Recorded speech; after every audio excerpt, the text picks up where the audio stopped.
When my daughter told me to find somewhere else to die, you're useless now, I packed my bags like the obedient mother I'd always been. 3 days later, I was sitting in a lawyer's office discovering that my supposedly loving husband had played the longest game of chess in history. Victoria was about to learn that sometimes the pawn becomes the queen. If you're watching this, subscribe and let me know where you're watching from. Let me tell you how I went from homeless widow to the woman holding all the cards. Because, honey, this story has more twists than a pretzel factory. 2 months ago, I was Margaret Sullivan, devoted wife of 43 years and mother to one spectacularly ungrateful daughter. When Robert died of a heart attack at 71, I thought my world was ending. Victoria swooped in during my grief like a vulture in designer clothes, cooing about how difficult this must be for me. "Mom, you can't possibly manage this big house alone," she'd said, her voice dripping with fake concern. The stairs, the maintenance, all those memories. It's not healthy. I should have seen the calculation behind her concern. Victoria had always been Robert's favorite, his little princess who could do no wrong. When she married that investment banker Kevin and started producing grandchildren, Robert doted on them all. Meanwhile, I was just the woman who cooked and cleaned and kept everything running smoothly. After the funeral, Victoria became increasingly insistent about my situation. She'd bring Kevin over for family dinners where they'd corner me with real estate pamphlets and retirement community brochures. "Mom, these places are wonderful. You'd have people your own age, activities, no responsibilities." What they meant was no inheritance to split, no inconvenient mother to deal with. The final blow came last Tuesday. I'd been living in what Victoria now called our house for 6 weeks since Robert's death, still sleeping in the guest room because I couldn't bear to pack up our bedroom.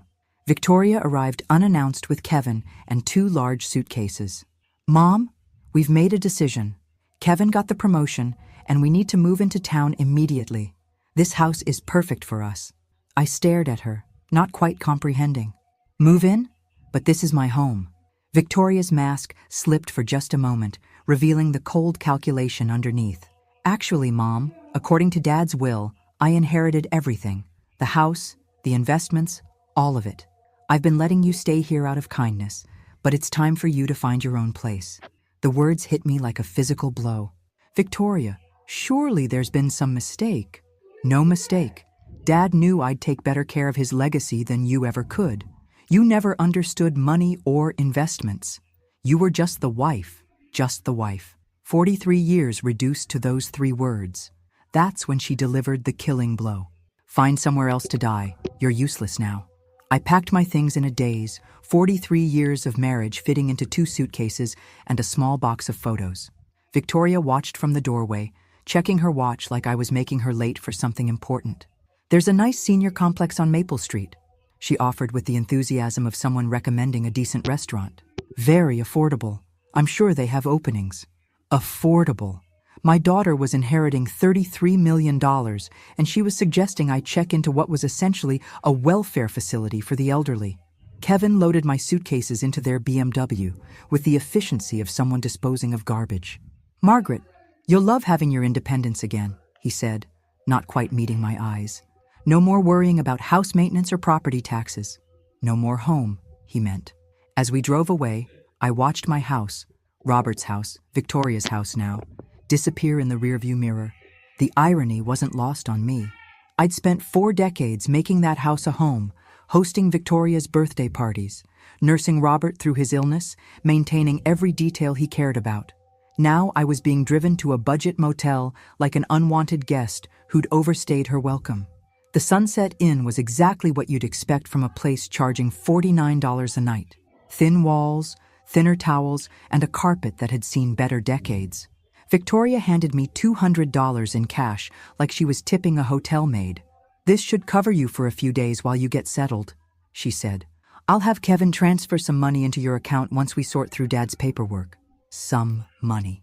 From my own inheritance. After they left, I sat on the sagging mattress and tried to process what had just happened. In the span of 3 hours, I'd gone from grieving widow to homeless senior citizen. The woman I'd raised, loved, and sacrificed for had discarded me like an expired prescription. But as I sat there in that depressing motel room, something began nagging at me. Robert had always been meticulous about his affairs, obsessively organized about important documents. He'd shown me the will years ago, explaining his wishes, making sure I understood everything. And I was absolutely certain that's not what it had said. Robert had been many things. Traditional, sometimes stubborn, occasionally patronizing about money matters. But he wasn't cruel. The man who'd held my hand through my mother's death, who'd surprised me with flowers every anniversary, wouldn't have left me destitute. The next morning, I used the motel's Wi-Fi to search for Robert's attorney, Harrison Fitzgerald, the same lawyer who'd handled our house purchase and various business matters over the years. His office was downtown, a 20-minute bus ride that cost me precious cash, but felt necessary. Harrison Fitzgerald was a distinguished man in his 70s with kind eyes behind wire-rimmed glasses. When his secretary announced that Mrs. Sullivan was here about her husband's estate, he looked genuinely surprised. "Margaret, my dear, I was wondering when you'd come in. I tried calling your house several times, but Victoria said you were traveling." Traveling. That's what my daughter had told him. "Mr. Fitzgerald, I need to ask you about Robert's will." He looked puzzled. "Of course. Didn't Victoria provide you with your copy?"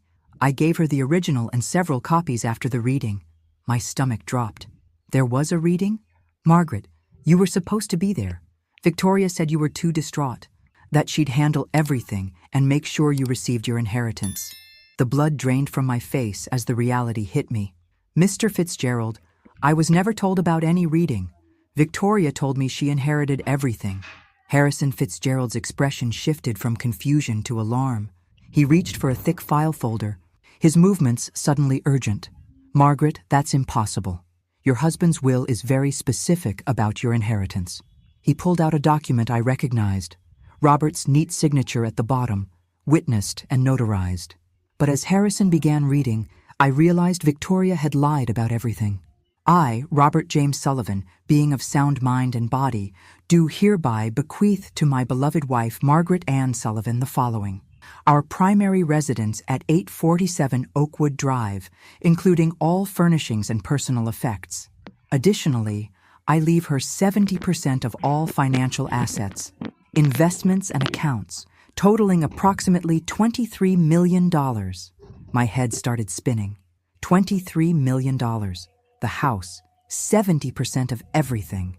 Harrison continued reading, his voice growing more serious. "To my daughter Victoria Sullivan Hayes, I leave $10 million, to be held in trust with distributions beginning on her 45th birthday, contingent upon her treatment of her mother following my death, contingent upon her treatment of me." Robert had known.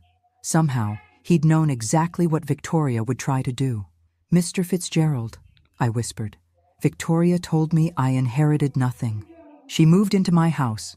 She gave me $200 and suggested I find a senior facility." The elderly lawyer's face flushed with anger. "Margaret, what Victoria has done is called elder abuse and fraud. She's committed multiple felonies. But she had legal documents. She showed me papers. Forged, most likely. Or documents from an earlier draft. Your husband updated his will 6 months before his death, specifically because he was concerned about Victoria's attitude toward money and her sense of entitlement." The room was spinning. All those times Victoria had dismissed my opinions, talked over me during family dinners, rolled her eyes when I tried to contribute to conversations about their expensive vacations or Kevin's business deals. Robert had been watching, evaluating, making decisions. "There's more, Margaret. The trust provision for Victoria specifically states that if she fails to treat you with respect and dignity following my death, the entire $10 million reverts to you instead." I stared at him in shock. "Are you saying—" "I'm saying your daughter just cost herself $10 million. Her inheritance is now yours as well. You're not inheriting $23 million, Margaret. You're inheriting $33 million, plus the house and all personal property." The irony was so perfect it was almost funny. Victoria had been so eager to claim her inheritance that she'd triggered the exact clause designed to protect me from her greed. "What do I do now?" I asked, my voice barely steady. Harrison smiled, and for the first time since Robert's death, I saw genuine warmth directed at me. "Now, my dear, we call the police about the fraud." And then we call Victoria and inform her that she's about to receive the shock of her life. Can she fight this? With what money? She's about to discover that every account she thought she controlled actually belongs to you. Every investment, every bank account, every asset except your house is frozen pending investigation of her fraudulent activities. I thought about Victoria in my house, probably already planning renovations, shopping for new furniture with money she thought was hers. Kevin was probably calculating how the inheritance would affect his investment portfolio. They had no idea that in about 6 hours, their entire world was going to implode. Harrison Fitzgerald's office became command central for what he cheerfully called Operation Justice. He contacted the police, the banks, and a private investigator while I sat in his leather chair, still processing the magnitude of Victoria's deception. The forged documents are quite sophisticated, Detective Rodriguez explained as she reviewed the fake will Victoria had shown me. This wasn't a spur-of-the-moment crime. Someone planned this carefully. You think Victoria had help? I asked. Almost certainly. Creating convincing legal forgeries requires specific knowledge and connections. We'll need to investigate whether Kevin or someone in his financial network was involved. Within 2 hours, every account had been frozen. Victoria's credit cards, linked to what she thought were her new inheritance accounts, were declined. The house utilities, which she'd already transferred to her name, were suspended pending ownership verification. My phone rang at exactly 3:47 p.m. Victoria's name flashed on the screen. Mom, where are you? There's some kind of mix-up with the bank accounts. They're saying Daddy's assets are frozen.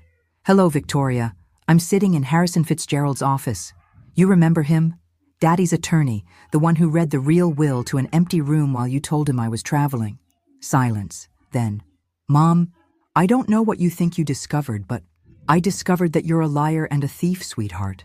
I also discovered that your father was much smarter than either of us realized. You don't understand. I was protecting you from the complexity of managing all that money. You've never had to deal with investments or... I understand perfectly. You forged legal documents, committed fraud, and threw your 67-year-old mother out of her own house because you thought I was too stupid to notice. Her voice turned sharp, desperate. Mom, you're confused. The grief has been overwhelming, and someone is obviously taking advantage of your emotional state. The audacity was breathtaking. Even caught red-handed, Victoria was trying to manipulate me. Victoria, dear, let me clarify something for you. Not only did you never inherit anything, but your actual inheritance, the $10 million your father left you, is now mine as well, thanks to a lovely clause he included about treating me with dignity and respect. That's impossible. Detective Rodriguez is sitting right here if you'd like to discuss the impossibility of fraud charges with her. The phone went quiet. I could almost hear Victoria's mind racing, calculating, searching for an angle. Mom, please, can we meet somewhere and talk about this reasonably? I'm sure we can work something out. Oh, we'll definitely be meeting soon. At the courthouse, when you're arraigned. You wouldn't dare press charges against your own daughter. Something cold and final crystallized in my chest. Watch me. I hung up and looked at Harrison, who was beaming with approval. How long before she's arrested? Detective Rodriguez has enough evidence for a warrant. They'll pick her up this evening. And Kevin? His financial records are being subpoenaed. If he participated in creating those documents, he'll face charges too. My phone buzzed with a text from Victoria. Mom, please don't do this. Think about the grandchildren. I showed the message to Detective Rodriguez, who smiled grimly. Emotional manipulation. Classic behavior pattern for this type of crime. I typed back. I'm thinking about them. They deserve to see what happens when you steal from family. 20 minutes later, Kevin called. Margaret, surely we can resolve this privately. Victoria made some poor decisions, but involving the police seems excessive. Kevin, did you help her forge those documents? That's not... Margaret, you have to understand the pressure Victoria was under. She was worried about your mental state, your ability to handle large sums of money. So that's a yes. It wasn't malicious. She genuinely believed she was protecting you.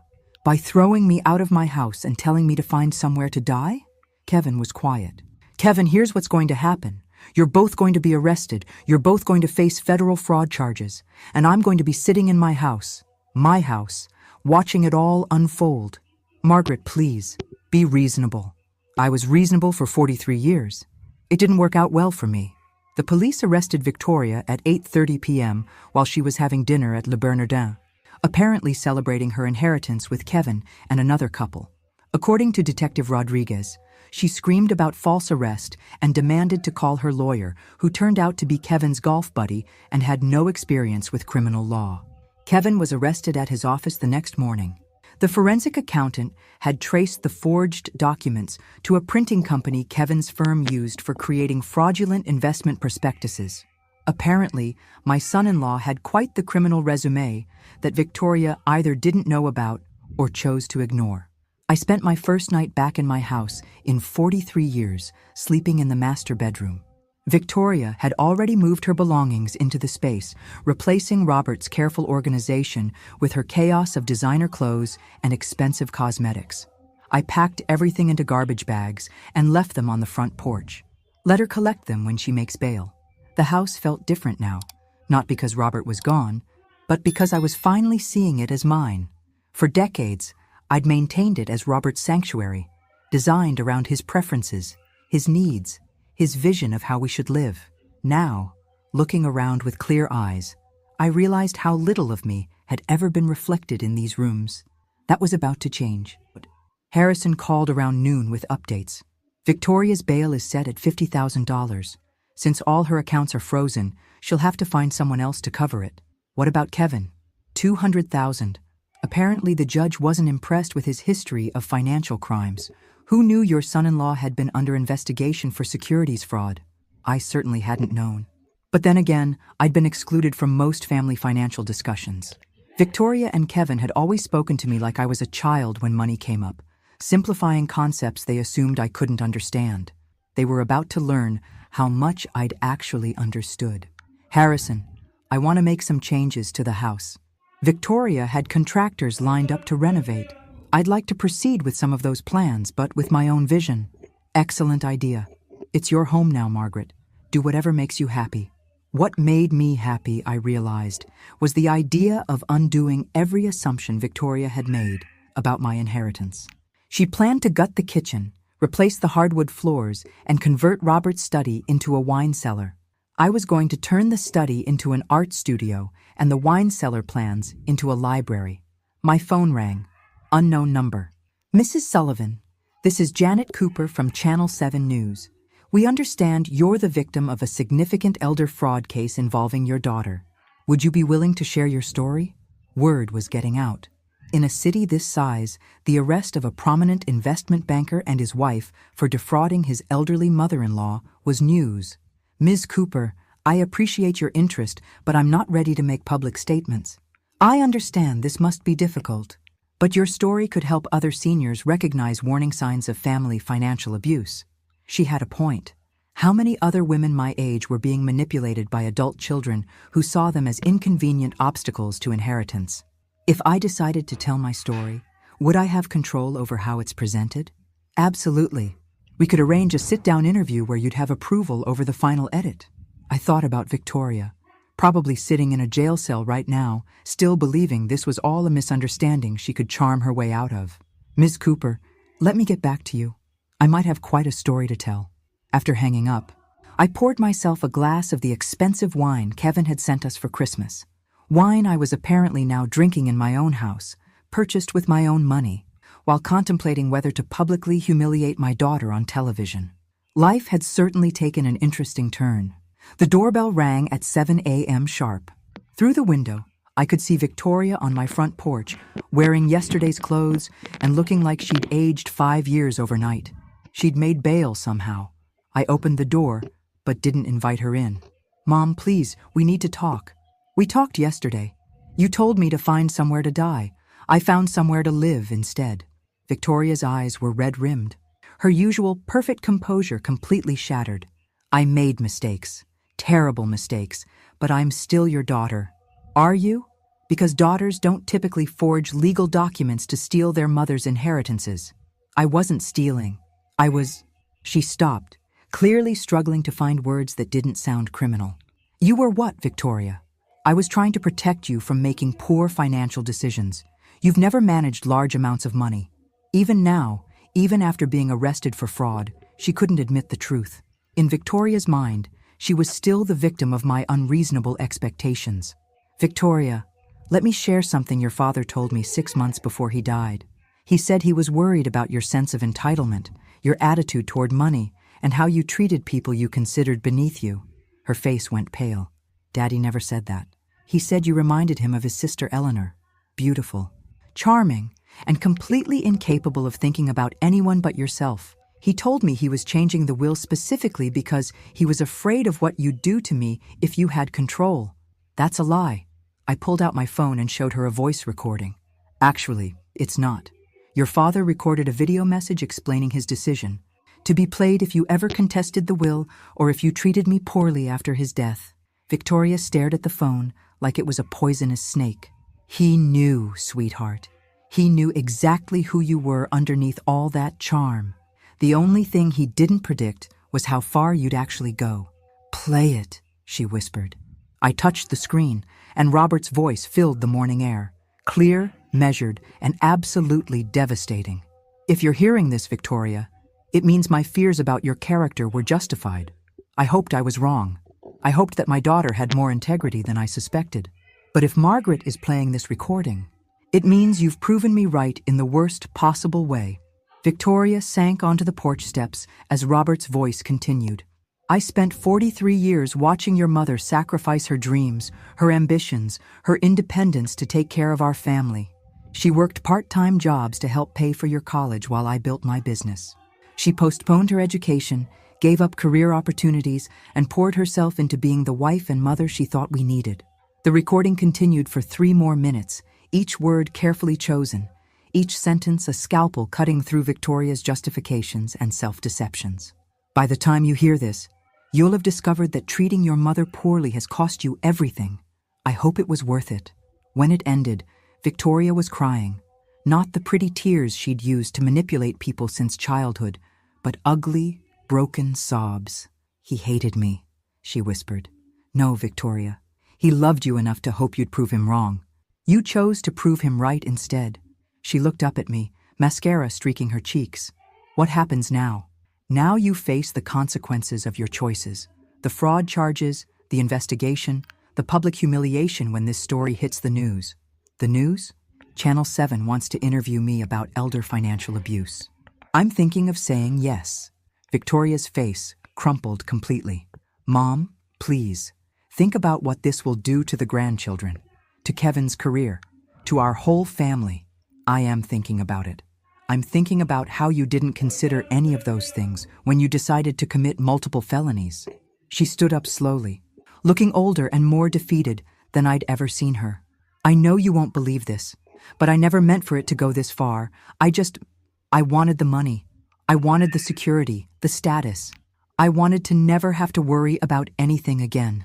For the first time since this nightmare began, Victoria was telling the truth. I believe you, sweetheart, but wanting something doesn't justify destroying people to get it. She nodded, tears still flowing. What can I do to fix this? You can start by admitting what you did was wrong. Not misguided, not protective, not complicated. Wrong. It was wrong. It was completely, unforgivably wrong.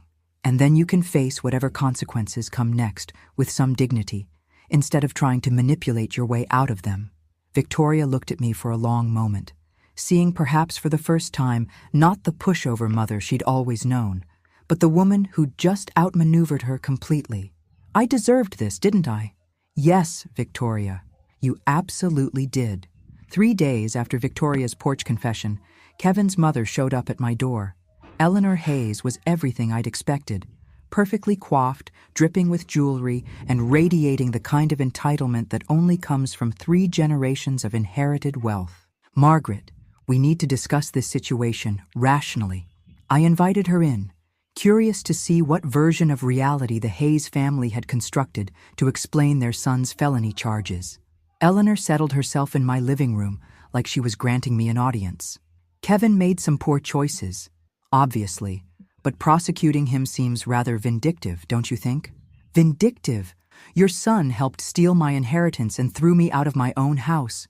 Kevin was following Victoria's lead. He didn't understand the full situation. The woman was actually trying to blame my daughter for her son's criminal behavior. I had to admire the audacity. Mrs. Hayes, Kevin created forged legal documents. That's not following someone's lead. That's conspiracy to commit fraud. Kevin's lawyer believes we can reach a settlement that benefits everyone. You get your house back, Victoria faces appropriate consequences, and Kevin avoids the publicity of a trial. Appropriate consequences. As if Victoria's crimes were a minor etiquette violation. What kind of settlement? Eleanor smiled, clearly believing she'd found an opening. Kevin's family is prepared to compensate you for your inconvenience. Let's say $2 million in exchange for dropping the charges against Kevin. $2 million. To forgive the man who'd helped steal $33 million from me. Mrs. Hayes, your son participated in a scheme that cost me everything I owned. You think $2 million covers that? Margaret, be realistic. Kevin has a career, children, a reputation to maintain. Sending him to prison serves no one. It serves justice. Eleanor's polished facade cracked slightly. Justice? You're destroying multiple families over money you'd never have known how to manage anyway. There it was. The same condescending attitude that had poisoned my relationship with Victoria. In their world, I was just the help who'd gotten uppity. Mrs. Hayes, I think we're done here. Margaret, please reconsider. $5 million. Final offer. $5 million to let Kevin walk free. The amount was staggering, but the principle was non-negotiable. My answer is no. Eleanor stood, her composure completely restored. Very well, but you should know that Kevin's legal team has found some interesting information about your husband's business practices. It would be unfortunate if that became public during the trial. The threat was clear, but I felt no fear, only curiosity. What kind of information? The kind that might make you reconsider who the real criminal in this situation was. After she left, I called Harrison immediately. Margaret, whatever they think they've found, it doesn't change the facts of Victoria and Kevin's crimes. But could it affect the case? Potentially. If they can muddy the waters enough, create doubt about Robert's character or business practices, it might influence a jury. I thought about Robert, about our marriage, about all the secrets that might be buried in 43 years of shared life. Harrison, I want to know everything about Robert's business. Every deal, every partnership, every potential irregularity. Margaret, are you sure? Sometimes the past is better left alone. The Hayes family is threatening to drag Robert's memory through the mud to protect their criminal son. I'd rather know the truth first. That evening, I sat in Robert's study, my study now, and began going through his files systematically. Robert had been meticulously organized, every document dated and categorized. But as I dug deeper into his business records, I began finding things that didn't quite make sense. Payments to shell companies, consulting fees that seemed excessive, partnerships with firms that appeared to exist only on paper. By midnight, I'd discovered something that changed everything I thought I knew about my husband. The private investigator Harrison recommended was a sharp-eyed woman named Carol Chen, who specialized in financial crimes. She spent 6 hours in Robert's study, photographing documents and building what she called the real picture of my husband's business empire. Mrs. Sullivan, your husband was running a sophisticated money laundering operation through his consulting firm. We're talking about millions of dollars in illegal transactions over the past decade. The revelation hit me like a physical blow. That's impossible. Robert was the most honest man I knew. I'm sorry, but the evidence is overwhelming. He was washing money for organized crime families, using his legitimate business as a front. I stared at the documents spread across Robert's desk. Invoices for services never rendered. Consulting contracts with companies that didn't exist. Payment schedules that corresponded with known criminal activities. How long has this been going on? Based on these records, at least 12 years. Probably longer. 12 years. While I was planning dinner parties and attending charity galas, my husband was facilitating criminal enterprises. Mrs. Sullivan, there's more. The $10 million Robert left Victoria, that money came directly from laundered funds. If the FBI discovers this, they'll seize everything as proceeds of criminal activity. The room started spinning. Everything? The house? The investments? All of it. Unless what? Carol looked uncomfortable. Unless Victoria and Kevin's legal team already knows about this and is planning to use it as leverage. If they tip off the FBI about your husband's crimes, they might be able to negotiate immunity in exchange for cooperation. My daughter and her husband weren't just thieves. They were holding a nuclear weapon over my head. What are my options? Legally? You could contact the FBI yourself, come forward voluntarily, and hope for leniency. You'd lose most of the money, but you might keep the house. And if I don't? Victoria and Kevin's lawyers will probably leak this information strategically. You'll lose everything anyway. But you'll also face potential charges for unknowingly benefiting from criminal activity. I thought about Eleanor Hayes' smug confidence, her certainty that I'd accept their settlement offer. They'd known about Robert's crimes all along. Carol, how did they find out about this? Kevin's an investment banker. He'd have recognized the patterns in your husband's financial records. The question is, what are they planning to do with this information? My phone rang. Victoria's number. Mom, we need to meet. Tonight. There are things you need to know about Daddy that change everything. I already know. Victoria. Silence. Then, you know what? I know about the money laundering. I know about the criminal connections. I know that everything your father left us is tainted. Mom, listen to me carefully. Kevin's lawyers have been in contact with the FBI. They're willing to let us renegotiate our situation. What kind of renegotiation? Kevin gets immunity in exchange for providing information about Daddy's criminal network. You get to keep $5 million and the house. The rest goes to the government. And you? The fraud charges disappear. We all walk away from this mess. It was brilliant.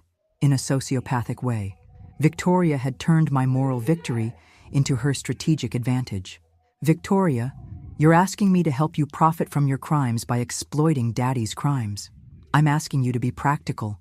The alternative is losing everything and potentially facing charges yourself. I looked around Robert's study, seeing it clearly for the first time.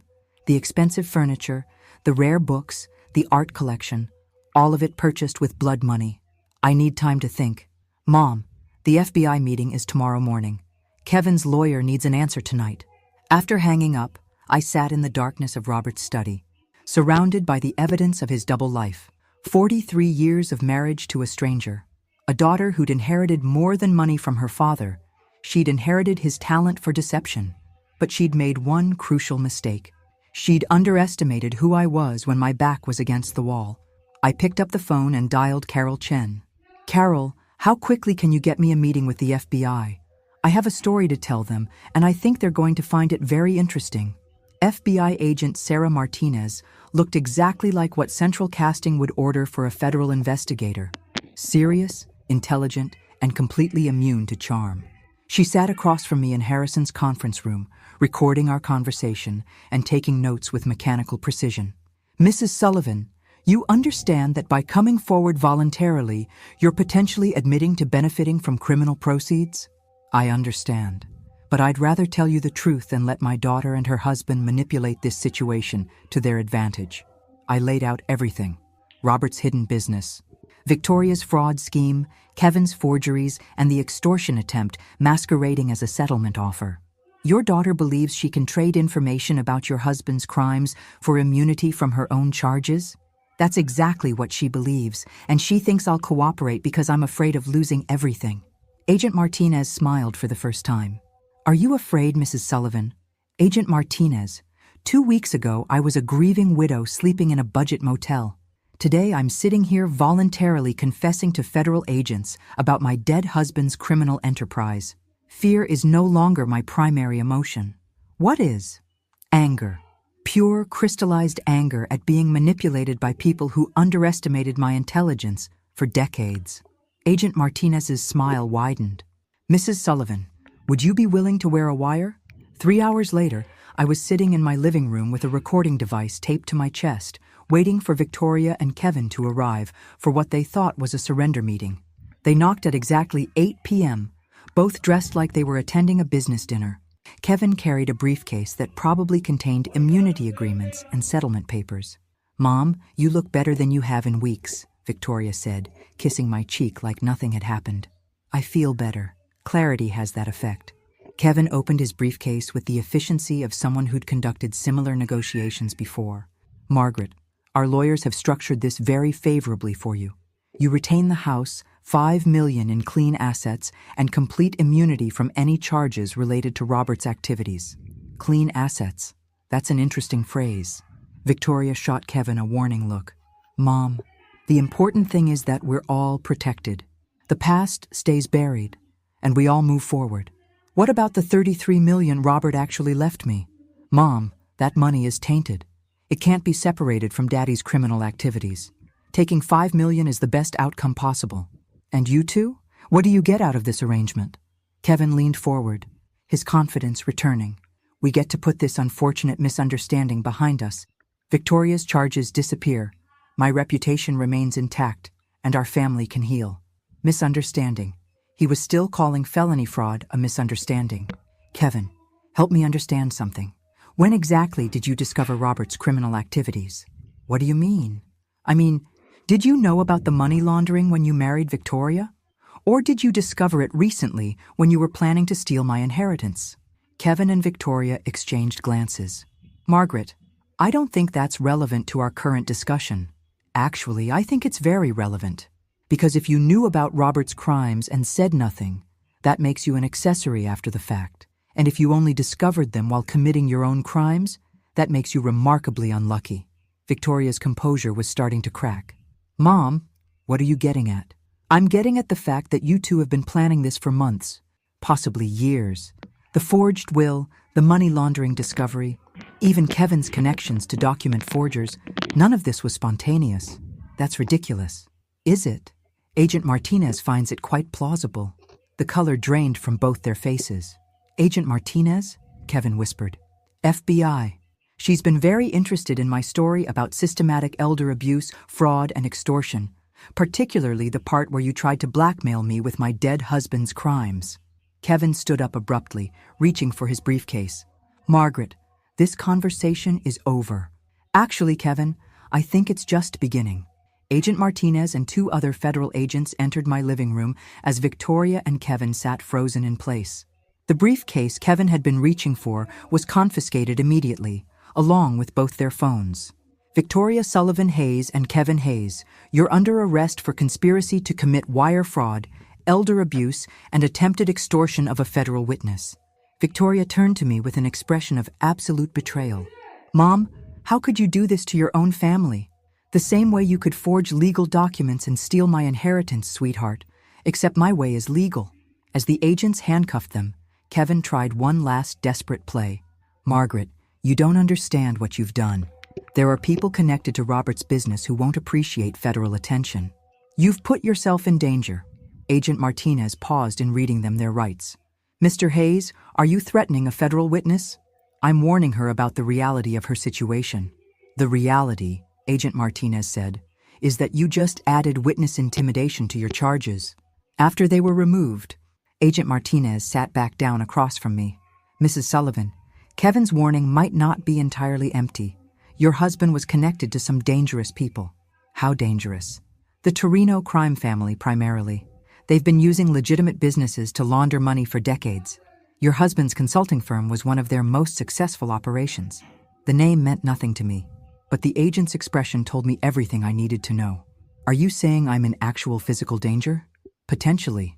But there's something else you should know about your husband's operation. Something that changes everything. Agent Martinez pulled out a thick file folder, the kind that suggested months of investigation. Mrs. Sullivan, your husband wasn't just laundering money for the Torino family. He was an FBI informant. For 12 years, he was providing information about their operations while appearing to facilitate their money laundering. The world tilted sideways. Robert was working for the FBI? Deep cover. Long-term investigation. The operation was so sensitive that even local FBI offices weren't informed. Your husband was helping us build cases against multiple crime families. But the money was real. The FBI allowed him to keep a percentage of the laundered funds as payment for his cooperation and to maintain his cover. Everything he left you was earned through legitimate federal cooperation.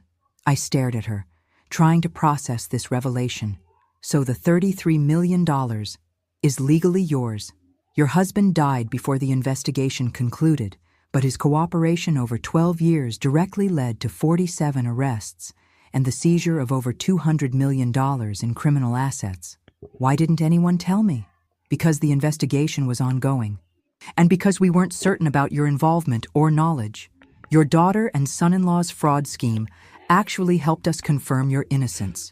Victoria and Kevin didn't know any of this. They suspected criminal activity, but they had no idea about the federal cooperation. They were planning to blackmail you with information that would have actually exonerated your husband. The irony was so perfect, it was almost poetic. Victoria had tried to steal my inheritance twice, once through fraud and once through blackmail based on incomplete information. Agent Martinez, what happens now? Now? You get your money back, your daughter and son-in-law face federal charges, and you get to decide what kind of life you want to build with your legitimate inheritance. And the danger Kevin mentioned? The Torino family will be too busy dealing with their own legal problems to worry about you. We're executing search warrants across 3 states tomorrow morning. I looked around my living room, seeing it again as the site of my resurrection rather than my humiliation. Agent Martinez, can I ask you something? Of course. In your professional opinion, am I a terrible person for feeling satisfaction about Victoria's arrest? Agent Martinez smiled. Mrs. Sullivan, in my professional opinion, you're a woman who refused to be victimized. That's not terrible. That's inspiring. 6 months later, I stood in the kitchen of my renovated house, making coffee for 2. The morning sun streamed through new windows that actually opened properly, illuminating countertops I'd chosen myself for the first time in 43 years. Good morning, Margaret. Dr. Sarah Chen, Carol's sister and my new financial advisor, appeared in the doorway, carrying a thick folder of investment reports. Good morning, Sarah. Ready for our quarterly review? The past 6 months had been a whirlwind of legal proceedings, media interviews, and personal transformation. Victoria and Kevin were each serving 18-month federal sentences. The news coverage of their crimes had made me something of a celebrity in senior advocacy circles. Your portfolio is performing excellently, Sarah said, settling at my new breakfast table. The charitable foundation is fully operational, and the scholarship fund has already selected its first recipients. The Margaret Sullivan Foundation for Elder Protection had become my primary focus. Using $15 million of my inheritance, we were funding legal aid for seniors facing family financial abuse and supporting legislative changes to strengthen elder protection laws. Any word on the documentary? Netflix confirmed the production deal. They want to start filming next month. My story had captured media attention far beyond the initial news coverage. The Mother's Revenge, an American crime story, was being developed as a limited series, with the proceeds going to elder advocacy organizations. And Victoria? Sarah's expression grew careful. She's written again. Her lawyer says she wants to apologize and ask for forgiveness. Victoria had written me 17 letters from federal prison. I'd read the first few, which ranged from self-justifying to desperate, before deciding to stop opening them. Some relationships, once broken, can't be repaired with words. Sarah, has my stance on that changed? Not according to our previous conversations, but people do evolve, Margaret. Even people who've made terrible choices. I thought about the woman I'd been 6 months ago, grieving, dependent, willing to accept whatever scraps of dignity my family offered me. That woman might have felt obligated to forgive Victoria, to rebuild a relationship based on guilt and tradition. But that woman was gone. Sarah, schedule a meeting with Victoria's lawyer. Not to reconcile, but to make something clear. What kind of thing?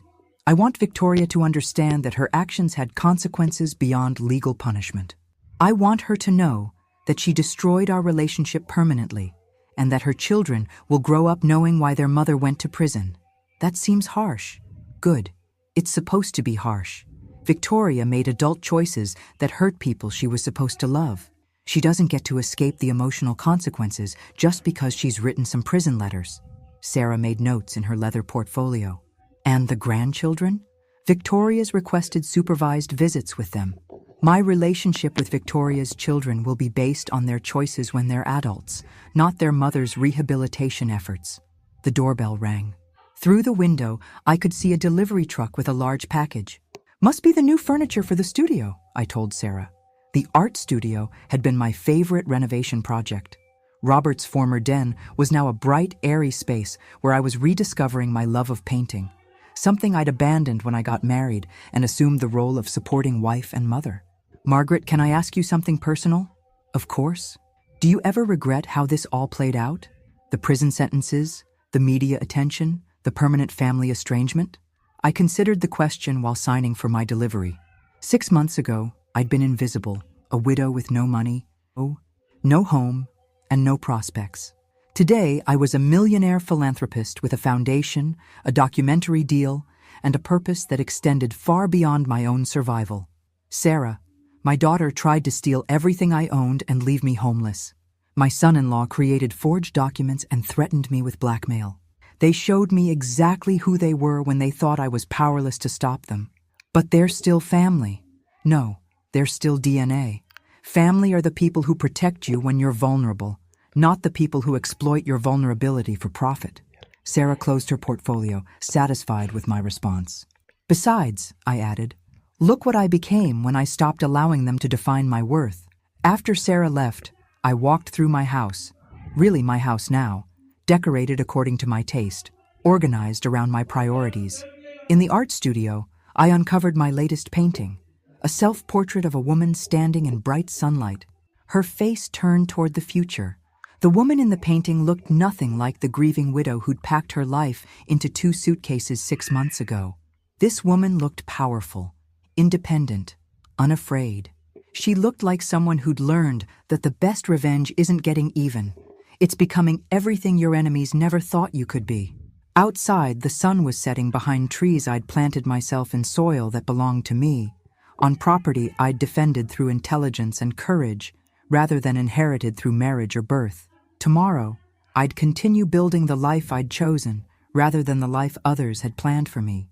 And if Victoria wanted to rebuild a relationship with this woman, she'd better bring a lot more than prison letters and hollow If you apologies. like She'd better the bring a video, complete... then definitely like the video. If you are new, then definitely subscribe to the channel and to get more story videos like this. Definitely subscribe to the channel.